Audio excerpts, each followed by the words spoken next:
Pride before the fall. The stars beyond the viewscreen of the UES Defiance seemed indifferent to the fate of humanity. Captain Maya Rice stood with her hands clasped behind her back, watching the vast emptiness of space as her ship approached the coordinates where the colony vessel Horizon had sent its final distress call. "Any sign of survivors?" Maya asked, her voice steady despite the knot in her stomach. Lieutenant Commander Eli Chen shook his head. "Nothing, Captain. Just debris. A lot of it." The bridge fell silent. The Horizon had carried over 300 colonists, families seeking a new beginning on the frontier world of Erebus IV. Now they were just another field of space debris. "Thermal signatures," Maya pressed. "None consistent with human life," Chen replied. "But there's something else. Strange energy patterns I've never seen before." Maya's first officer, Commander Jackson Wade, moved to stand beside her. At 45, Jack was 15 years her senior, with streaks of gray in his dark hair that testified to decades of service. "Could it be the Arcturus Alliance?" he asked quietly. Maya shook her head. "The Alliance doesn't have this kind of firepower, and they've never targeted civilian ships before." "Captain," the communications officer called out, "we're receiving a transmission. Unknown origin." Maya straightened her uniform jacket. On screen, the view screen flickered, and the starfield disappeared. In its place appeared a being unlike anything Maya had ever seen. Its skin shimmered with iridescent patterns that seemed to shift and flow like liquid metal.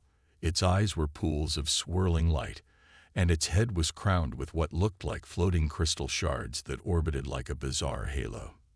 "Humans," the being spoke, its voice resonating with unusual harmonics. "You stand in the presence of divinity." Maya stepped forward. "I am Captain Maya Rice of the United Earth Ship Defiance. Identify yourself and explain the destruction of our colony vessel." The alien's expression didn't change, but the patterns on its skin pulsed brighter. "I am Serenthal, voice of the Celestial Dominion. We have ruled this galaxy for 10,000 years. We are its shepherds, its caretakers, its gods." Murmurs rippled across the bridge. Maya silenced them with a raised hand. "We recognize no gods," she replied firmly. "Only equals or adversaries. Which are you?" The alien, Serenthal, made a sound that might have been laughter. "Equals? Your arrogance is remarkable for a species that has barely learned to crawl beyond its cradle. Your colony vessel trespassed into sacred space. Its destruction was mercy compared to what awaits those who defile our domains." Maya's jaw tightened. 300 innocent lives is your idea of mercy. Innocence is irrelevant. The law of the Celestial Dominion is absolute. "Seren," El's voice hardened. "Return to your homeworld with our message. Earth has one solar cycle to prepare a delegation of submission. Your leaders will kneel before the Dominion and accept your rightful place as our servants. And if we refuse," the alien's light-filled eyes seemed to pulse, "then your species will join the others who chose extinction over enlightenment." The transmission ended abruptly, leaving the bridge in stunned silence. "I've tracked the transmission source," Chen reported after a moment. "It's coming from the fourth moon of Erebus." "Set course," Maya ordered. "Full stealth protocols." "Captain," Jack stepped closer, lowering his voice, "we should retreat and report to Fleet Command. This is beyond our mission parameters." Maya turned to face her crew. Each face reflected the same mixture of fear and determination she felt herself. "They just threatened the entire human race," she said quietly. "I'm not running back to Earth with my tail between my legs without learning everything I can about what we're facing." The approach to Erebus IV's moon was tense. The Defiance's stealth systems were among the best in the fleet, but they were facing an unknown enemy with clearly superior technology. From orbit, they could see a massive structure on the lunar surface, a sprawling complex of gleaming spires and domes that seemed to shimmer with the same iridescent quality as Serenthal's skin. "Life signs?" Maya asked. "Thousands," Chen replied. But they're not all the same species. I'm detecting at least 7 distinct biological signatures. Their empire, Jack murmured. The other species they've enlightened. Maya frowned. Or enslaved. Chief Engineer Valentina Petrov's voice came through the comm. Captain, request permission to deploy sensor drones. Whatever tech they're using is unlike anything I've seen. If we're going to have any chance against them, I need data. Permission granted, but maintain extreme caution. We can't risk detection. The next few hours were spent gathering intelligence. Petrov's drones silently collected data on the Dominion's technology, while Chen mapped the complex and identified what appeared to be communication arrays, weapon systems, and spacecraft hangars. Maya was reviewing the preliminary findings in her ready room when Jack entered with Dr. Aisha Lahiri, the ship's chief science officer. You need to see this, Dr. Lahiri said, skipping formalities as she activated the holographic display. The Dominion's technology is extraordinary, but there's something odd about it. The display showed scrolling data and schematics based on the drone readings. Their energy systems, weapons, shields, they're all based on manipulating what I can only describe as dimensional frequencies, Lahiri explained. It's centuries beyond what we can do, but, Maya prompted. But it's unchanging, Lahiri said with growing excitement. From what we can tell, their tech hasn't evolved in thousands of years. It's like they reached a peak and just stopped. Why would they stop developing? Jack asked. Complacency, Maya suggested. They'd been unchallenged for so long they've forgotten how to innovate. Lahiri nodded. Exactly. And there's more. Their systems all operate on the same base frequency. Different applications, but the same fundamental principles. It's elegant, but it's a potential single point of failure. Maya finished the thought. A weakness. Theoretically, Lahiri agreed. If we could generate an inverse frequency wave of sufficient power, we might be able to disrupt their entire technological infrastructure. Jack shook his head. That's a big if, and an even bigger might. We're one ship against what looks like an empire. Maya stood and walked to the viewport, staring out at the alien structure on the moon's surface. Sometimes one ship is enough to change history. Their discussion was interrupted by an urgent communication from the bridge. Captain. Chen's voice was tight with tension. We've detected multiple vessels leaving the lunar base. They appear to be headed toward Erebus IV. Maya, Jack, and Lahiri rushed to the bridge in time to see a fleet of gleaming ships, shaped like elongated diamonds, moving into attack formation above the planet. What are they doing? Jack whispered. The answer came in a blinding flash as the first Dominion ship fired on the planet. A beam of concentrated energy burned through the atmosphere, striking the small human outpost that had been established there months before. Those bastards, Maya hissed. There are only 40 people down there, researchers and support staff. They're sending a message, Jack said grimly. Maya's hands curled into fists. So are we. Battle stations. Alarm klaxons sounded throughout the ship as the crew rushed to prepare for combat. Maya knew they were outmatched, that the rational course would be to retreat and warn Earth. But she had watched the Dominion destroy one human settlement already. She wouldn't stand by and witness another. Weapons status, she demanded. Rail guns charge, missile bays ready. Prototype energy cannon at 85% capacity, the tactical officer reported. Engineering reports all systems at maximum, Chen added. But Captain, our shields won't hold against weapons that can crack a planet's surface. Maya nodded. We're not going to outgun them. Dr. Lahiri, what about your frequency disruption theory? It's untested, Lahiri said. And we'd need to get close, dangerously close. How close? Within their shield perimeter, practically point-blank range. The tactical officer balked. That's suicide. Not if they don't see us coming, Maya said, turning to Jack. What if we use the planet's magnetic field to mask our approach? Come in hard and fast from the dark side. Jack considered this, then nodded slowly. It could work. They seem focused on the show they're putting on. They're not expecting resistance. Arrogance, Maya said. That's their weakness. They think they're gods. She turned to address the full bridge crew. I won't order any of you to follow me into this. The odds are not good. But I can't watch them slaughter innocent people while we do nothing. For a moment, the bridge was silent. Then Chen spoke. The horizon was carrying my cousin's family. I'm in. One by one, the others voiced their agreement. Maya felt a swell of pride that threatened to overwhelm her. All right, she said. Let's show these gods that humans don't kneel. The Defiance slipped around the dark side of Erebus IV, using the planet's magnetic field to mask its signature. On the view screen, they could see the Dominion ships continuing their methodical destruction of the human outpost. They're taking their time, Jack observed. They want us to watch. Maya's expression was grim. They're going to regret that. Status of the prototype cannon, modified to generate the inverse frequency, Lahiri reported. But it's only got enough power for one, maybe 2 shots. Then we make them count. Maya leaned forward in her command chair. Tactical, target their lead ship. Engineering, prepare to divert all power to forward shields when we break cover. She took a deep breath, feeling the weight of her decision.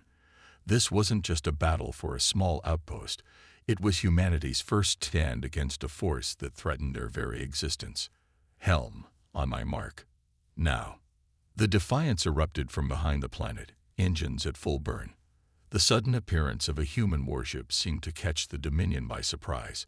Their ships were slow to react, turning ponderously to face the new threat. They're not used to being challenged, Maya realized aloud. Fire. The prototype energy cannon discharged, sending a pulse of modified energy toward the lead Dominion ship. For a heartbeat, nothing happened. Then the alien vessel's shields flickered, not failing, but distorting, creating gaps in their coverage. Conventional weapons, target the shield gaps, Maya ordered. The Defiance's rail guns opened fire, sending hypersonic projectiles slamming into the now vulnerable sections of the Dominion ship. The alien vessel shuddered under the impact. It's working, Chen exclaimed. Their shields are failing.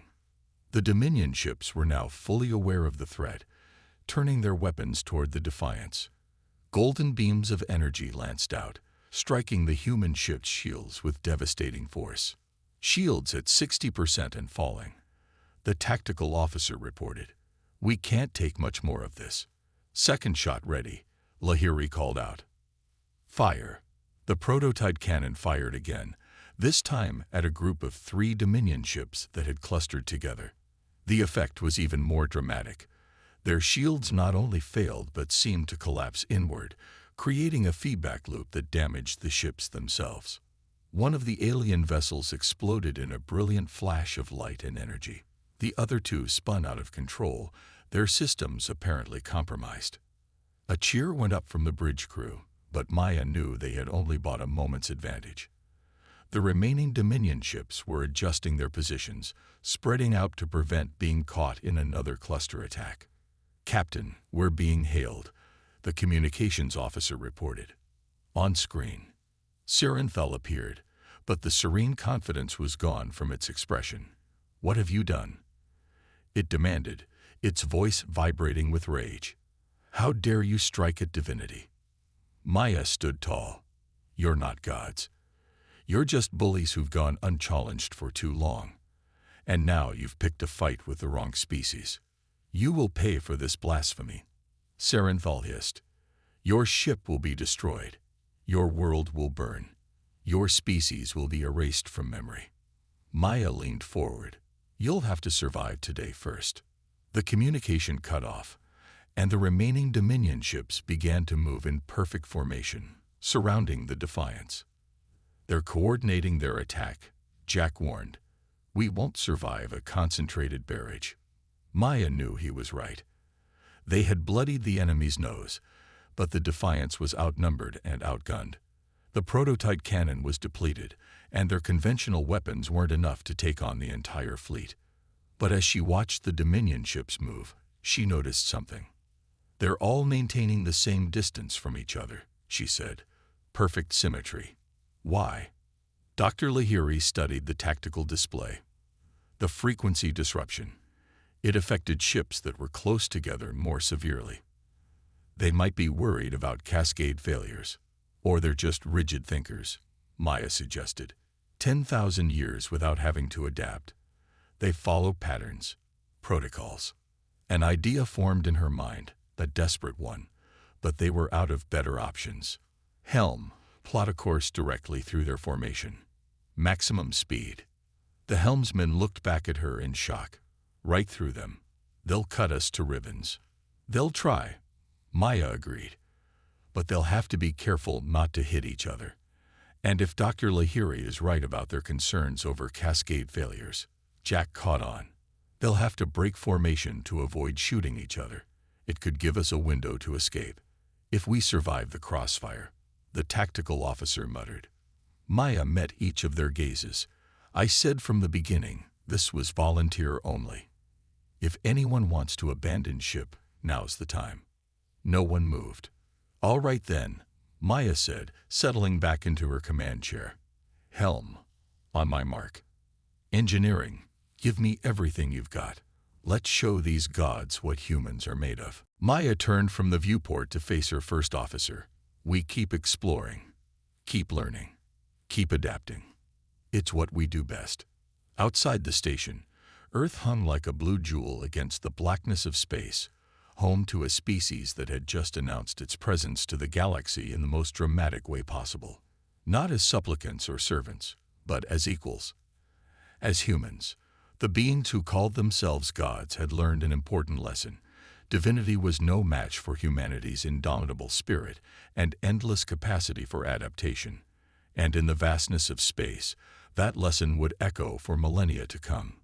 The UES Defiance had lived up to its name, and in doing so, had changed the course of galactic history forever. Maya's expression remained calm. "That's your mistake. You've been gods for so long you've forgotten what it's like to struggle, to adapt. Humanity has been fighting and surviving since we crawled out of the mud. We never stop learning, never stop evolving. You cannot defeat the celestial dominion," Sarenthal snarled. "This is one ship. We have thousands. We will obliterate your homeworld." "Maybe," Maya acknowledged. "But now we know you can bleed." The transmission cut off abruptly. On the tactical display, the remaining Dominion ships were regrouping, preparing for another attack. "They're coming about," the tactical officer warned. "We're still outnumbered 15-1. Maya nodded. "Set course for the jump point. We need to get this information back to Earth." "Captain," Chen called out, excitement in his voice, "I'm detecting multiple hyperspace signatures." The space around them rippled as 5 UES warships emerged from hyperspace. The Indomitable, Repulse, Audacity, Dauntless, and Resolute. The Repulse was Admiral Kagawa's flagship. "The patrol fleet," Jack said in amazement. "They must have detected the distress call from the outpost." The communications officer turned to Maya. "Incoming transmission from the Indomitable, Captain." Admiral Kagawa's weathered face appeared on screen. "Captain Reyes, looks like you started the party without us." Maya couldn't help but smile. "Admiral, your timing is impeccable. We picked up the distress call and came as fast as we could."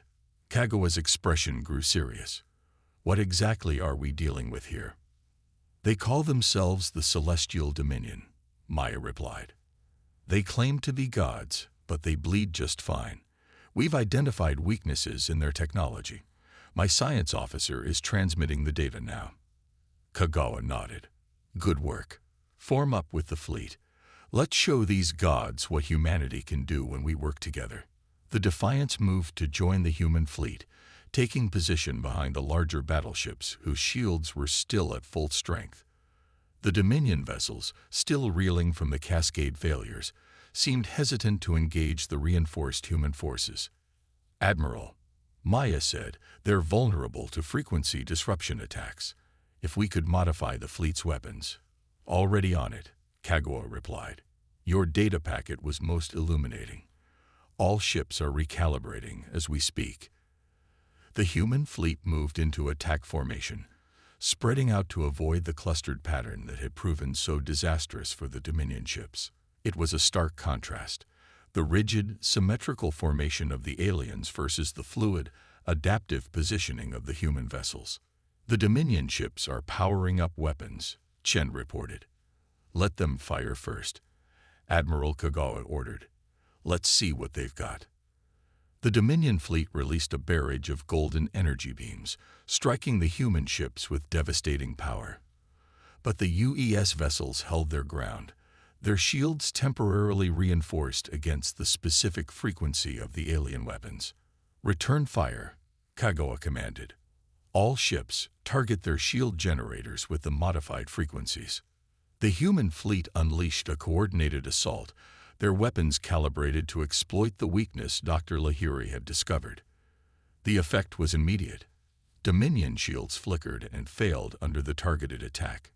It's working, Jack exclaimed. The battle raged on, but the dynamics had shifted dramatically.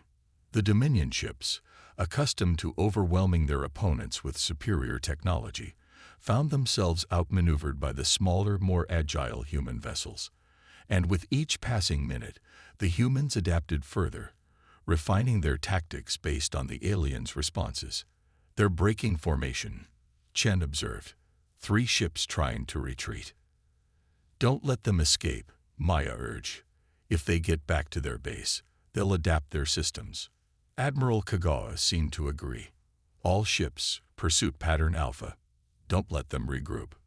The human fleet pressed their advantage, harrying the retreating Dominion vessels. 2 more alien ships exploded under concentrated fire, their ornate hulls rupturing in spectacular fashion.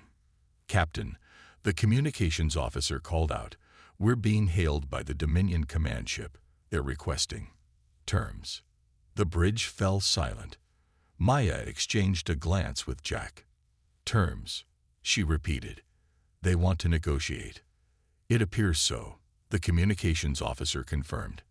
Admiral Kagawa's voice came through the comm. Captain Rice, your ship made first contact. I believe you should handle this. Maya nodded. Put them through. The view screen flickered, and Sarenthal appeared once more. The beam's appearance had changed dramatically. The floating crystal shards had fallen away, and its skin no longer pulsed with the same vibrant glow. Human, it said, the arrogance gone from its voice. You have proven yourselves worthy adversaries. Not adversaries by choice, Maya replied evenly. You destroyed our ships, killed our people, threatened our world. A miscalculation, Sarenthal admitted. The Celestial Dominion has not faced resistance in 7,000 years. We thought you would be like the others. Humans don't kneel easily, Maya said. And we don't forget our dead. Sarenthal's expression was unreadable. What are your terms? Maya glanced at Jack, who nodded encouragingly. This was a pivotal moment. Humanity's first negotiation with an interstellar power. First, immediate cessation of hostilities, Maya began. Second, reparations for the lives lost on the horizon and the Erebus outpost. Third, recognition of human sovereignty over our established colonies and trade routes.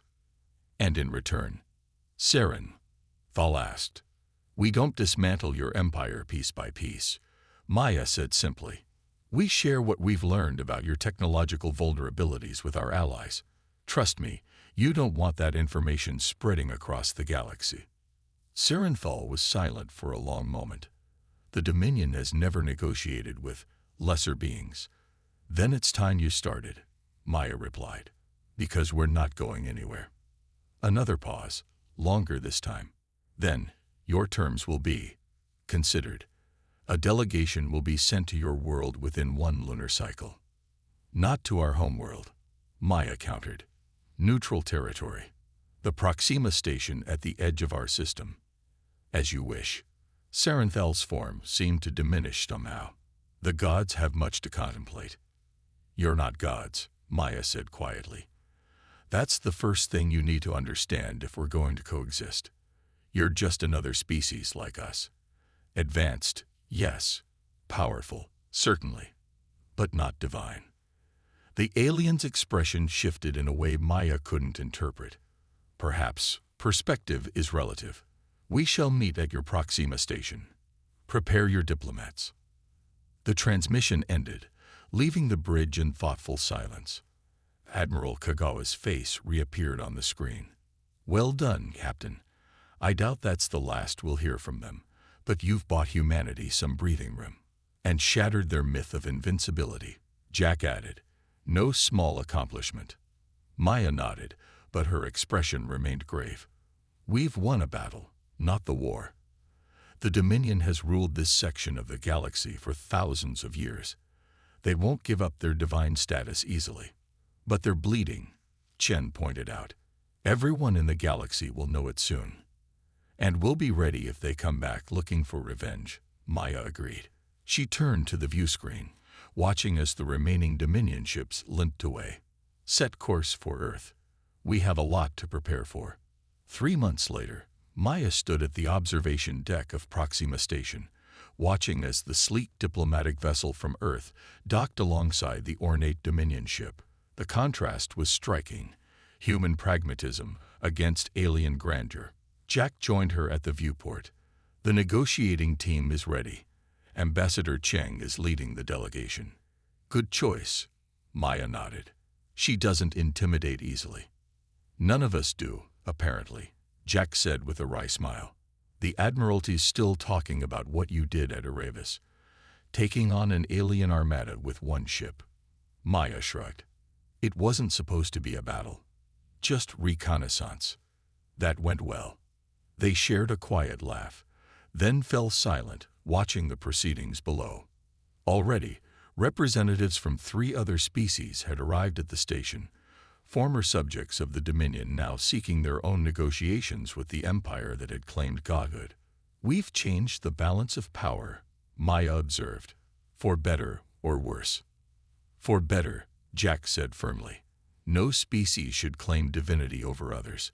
What the Dominion built was impressive, but it was stagnant. They stopped evolving, stopped adapting. That's the difference, isn't it? Maya mused. Humans never stop pushing boundaries. We're curious, adaptive, sometimes recklessly so. It's what makes us human, Jack agreed. Below them, the airlock opened, and the human delegation moved forward to meet the Dominion representatives. Siren. Fall led the alien group, its appearance now more subdued, the crystal crown gone entirely. Maya couldn't hear what was being said, but she didn't need to. The image alone was powerful enough.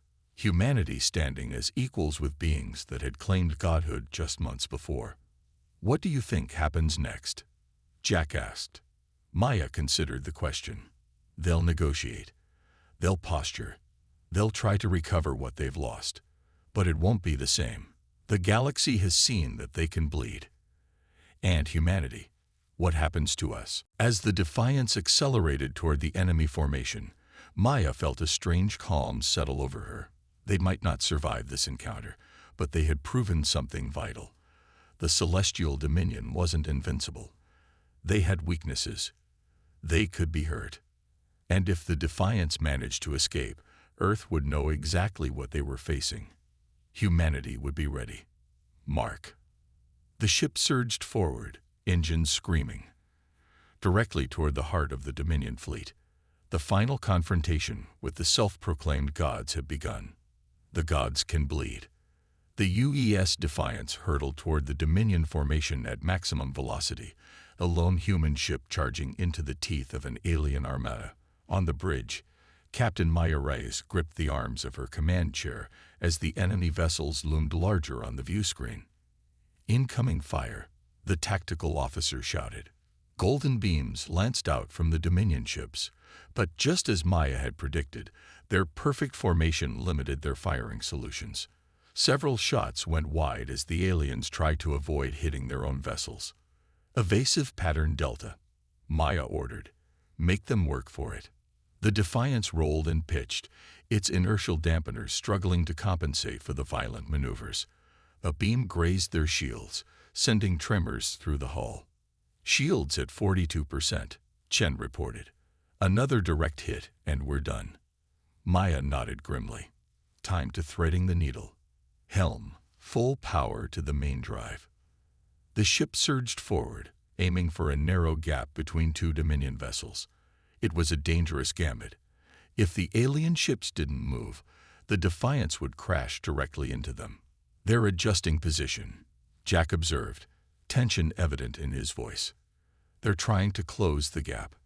Stay the course, Maya commanded. They'll break first. The distance closed rapidly. 3,000 meters, 2,000, 1,000. The Dominion ships continued their ponderous movement, trying to cut off the Defiance's escape route. 500 meters, the helmsman called out. We're not going to make it. We'll make it, Maya insisted, her eyes fixed on the narrowing gap. At the last possible moment, the Dominion ships halted their movement. Whether from caution or confusion, they stopped short of a collision course. Now, Maya shouted. Full burn. The Defiance shot through the gap, engines screaming. The ship shuddered as it passed between the massive alien vessels, close enough that the external sensors were momentarily overwhelmed by the energy readings from the Dominion shields. And then they were through, breaking out of the formation with open space ahead of them. We did it, Chen exclaimed. Don't celebrate yet, Maya cautioned. They'll be right behind us. Status report. Shields critically low. Hull breaches on decks 3 and 4. Emergency containment holding. Engines at 87% efficiency. Chen paused. Captain, I'm getting strange readings from the Dominion ships. Put it on screen. The view screen showed the alien fleet, but something was wrong. The ships weren't pursuing as expected. Instead, they seemed to be struggling to re-establish their formation, their movements erratic. What's happening? Jack asked. Dr. Lahiri was studying her console intently. The proximity. When we passed between them, the energy discharge from our engines must have created a feedback loop in their shield systems. It's destabilizing their power grid. Maya leaned forward. Can we use that? Turn around and hit them again while they're vulnerable. I wouldn't recommend it, Lahiri said. Our shields won't withstand another exchange, and... She was interrupted by a sudden flash of light on the view screen.